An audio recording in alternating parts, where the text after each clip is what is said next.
Statue of unity में एक दिन बिताने के बाद हम निकल पड़े सौराष्ट्र टूर पर और पहुंच गए द्वारकाधीश की नगरी द्वारका में। द्वारका भारत के पश्चिम छोर पर स्थित है। यह शहर गोमती नदी के किनारे बसा है। द्वारका को भारत के 7 पवित्र तीर्थ स्थलों में से एक माना जाता है। यहाँ पर हम विट्स देवभूमि द्वारका होटल में रुके, जो कि काफी अच्छा होटल है और टेम्पल से काफी नजदीक भी है। यहाँ का फूड भी काफी टेस्टी है।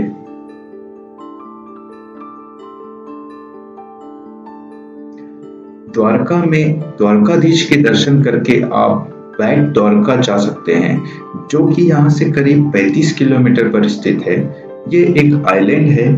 इसे शंखोदर के नाम से भी जाना जाता है। ये ओखा समुद्र तट से करीब 2 किलोमीटर पर स्थित है। बैट द्वारका के बारे में बहुत सी कथाएं हैं जो द्वापर युग से जुड़ी है। कहते हैं कि जब सुदामा जी अत्यंत गरीबी में समय व्यतीत कर रहे थे, तब उनकी पत्नी ने उनको कृष्ण जी से मिलने का सुझाव दिया और सुदामा जी कृष्ण से मिलने गए तो भेंट स्वरूप उनके लिए कपड़े में चावल बांध कर ले गए और प्रभु श्री कृष्ण ने उनके यही चावल खाकर उनकी दरिद्रता को दूर किया। यही वजह है कि यहाँ आज भी चावलों का दान किया जाता है। इस स्थान पर आने वाले श्रद्धालु वापस जाते समय नागेश्वर टेम्पल, जो कि भगवान शिव का एक प्रमुख मंदिर है, उनके दर्शन करते हैं। और इस तरह हम निकल पड़े द्वारका से सोमनाथ के लिए। शिव पुराण के अनुसार सोमनाथ ज्योतिर्लिंग को भगवान शिव का प्रथम ज्योतिर्लिंग माना जाता है, जो गुजरात के सौराष्ट्र क्षेत्र के वेरावल पोर्ट में स्थित है। धार्मिक मान्यताओं के अनुसार इस मंदिर का निर्माण स्वयं चंद्रदेव ने किया था। इस मंदिर का कई बार पुनर्निर्माण भी किया गया है। सोमनाथ मंदिर का निर्माण सन 1951 में हुआ था।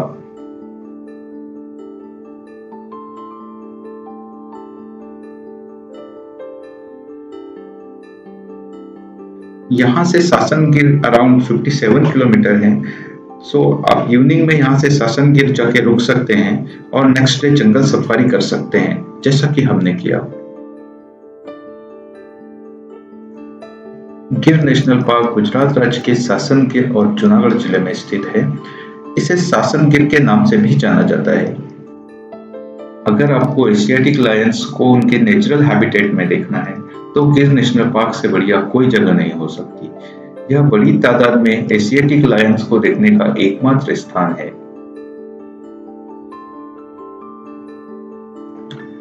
यहाँ आप कई तरह के वाइल्ड एनिमल्स को करीब से देख सकते हैं और इस वन्य जीव अभयारण्य की सैर का लुत्फ उठा सकते हैं।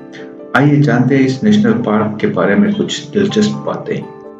गिर नेशनल पार्क में 674 एशियाटिक लायन हैं और इसी कारण दुनिया भर से लोग गिर में आते हैं।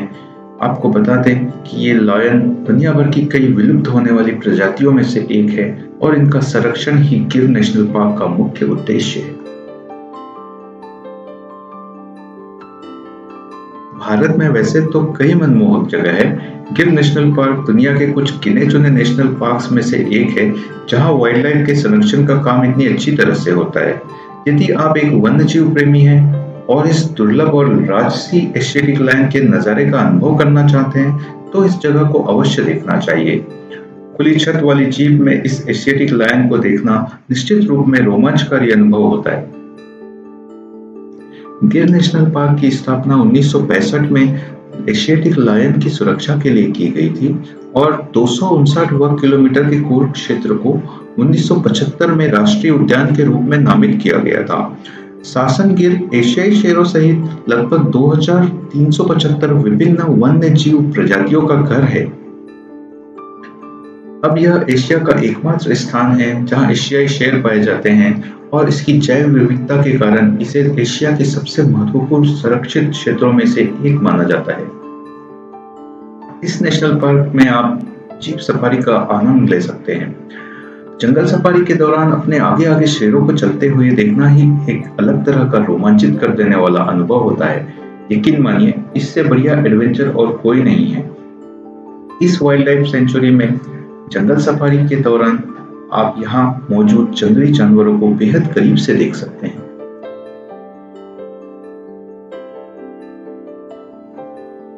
वहीं यहाँ पर घूमने के उपयुक्त समय की बात करें तो विंटर मंथ्स अक्टूबर से मार्च के बीच का समय काफी अच्छा होता है घूमने के लिए। आपको ये जानना बहुत जरूरी है कि गिर जंगल सफारी पर्यटकों के लिए प्रत्येक वर्ष 16 जून से 15 अक्टूबर तक क्लोज रहता है। वहीं कनेक्टिविटी की बात करें तो गिर से nearest cities Junagadh and Veraval है, जो कि ट्रेन और रोड से वेल कनेक्टेड हैं। वहीं नियरेस्ट एयरपोर्ट केसौड है, जहां से गिर नेशनल पार्क अराउंड 54 किलोमीटर दूर है।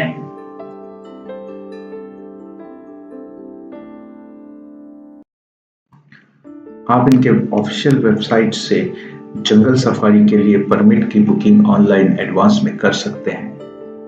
गिर जंगल सफारी विंटर मंथ्स में Monday to Sunday morning hours में 6:45 to 9:45 AM का सफारी रहता है और इवनिंग टाइम में 3 PM to 6 PM का सफारी रहता है। वही समर मंथ्स में मंडे टू संडे मॉर्निंग में 6 AM to 9 AM रहता है और evening timing 4 PM to 7 PM रहता है। सफारी परमिट के लिए जो चार्जेस होते हैं Monday to Friday 800 rupees up to 6 person और एक्स्ट्रा चाइल्ड के लिए 100 रुपीज एक्स्ट्रा पे करना होता है। वही सैटरडे संडे और फेस्टिवल्स डेज में 6 पर्सन के लिए आपको 1000 रुपीज पे करना होता है और एक्स्ट्रा चाइल्ड के लिए 125 रुपीज पे करना होता है। वही गाइड के चार्जेस 500 to 700 रुपीज होता है।